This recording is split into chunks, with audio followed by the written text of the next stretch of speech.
In this verse of the Quran of Surah Tawbah, chapter number 9, verse number 24, Allah is saying, قُلْ إِنْ كَانَ آبَاؤُكُمْ, whether it be for fathers. And you know the Quran respects the parent the highest after Allah subhanahu wa ta'ala. Allah says in the Quran in Surah Isra, chapter number 17, verse number 23 and 24, we have ordained for you that you worship but one Allah, and that you be kind to your parents. So after Allah comes the parents. That you be kind to your parents, and if one of them or both of them reach old age, do not say a word of contempt. Don't say off to them. That means one or both of your parents reach old age, whatever they say, you cannot retaliate. You can't even say off to them. So much you have to respect them.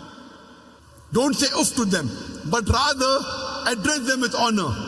Lower to them your wing of humility and pray to thy Lord that bless them as they cherished me in childhood. According to the verse of the Quran, respecting the parents is of utmost importance. After worshipping Allah, come respecting your parents.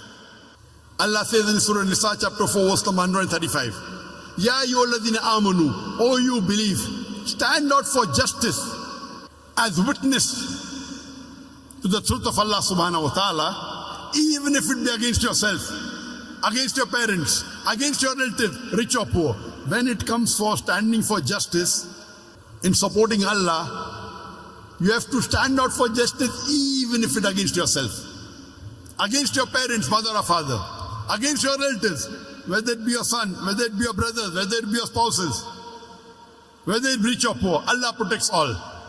So here Allah is telling us that you love your parents, yes, but when it comes to justice, even if it goes against yourself, against your parents, against your relatives, you have to stand out for justice that's true to Allah subhanahu wa ta'ala. And Allah is repeating the same thing. قُلْ إِنْ كَانَ أَبَاؤُكُمْ وَأَبْنَاؤُكُمْ وَإِخْوَانُكُمْ وَأَزْوَاجُكُمْ وَعَشِيرَتُكُمْ. Say whether it be for your fathers, or for your sons, or for your brothers, or for your spouses, wives and husbands, or for your relatives.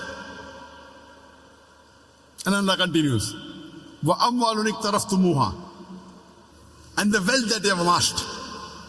Allah says in Surah Baqarah, chapter number 2, verse number 261, that the parable of those who spend their way in the way of Allah subhanahu wa ta'ala, the parable of those who spend in the way of Allah subhanahu wa ta'ala is like a grain of corn, and that corn becomes 7 years, each year bearing 100 corns. That means that one grain becomes 700 grains. Allah says, if you spend in the way of Allah, Allah will give you 700 times profit. In business terminology, 70,000% profit.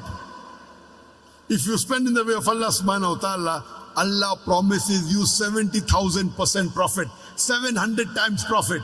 And Allah continues, Allah will give you much more. That means minimum profit Allah has guaranteed you if you spend in the way of Allah is 70,000%, 700 times profit.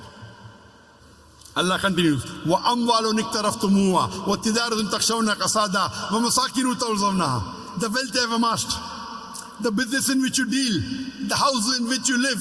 What are your considerations? Why are you afraid to do dawah? Why are you afraid to go for jihad in the way of Allah subhanahu wa ta'ala? Striving in the way of Allah subhanahu wa ta'ala. Are you worried about your wealth? The business in which you deal? Okay, if I do dawah with a non-Muslim, maybe I will lose my business. Maybe I'll have less customers. The wealth you have amassed, the business in which you deal, the house in which you live. Are you afraid that if you do dawah, strive and struggle in the way of Allah subhanahu wa ta'ala, whether it be striving physically, whether it be striving for dawah, whether it be striving to explain the Quran, are you afraid of your fathers?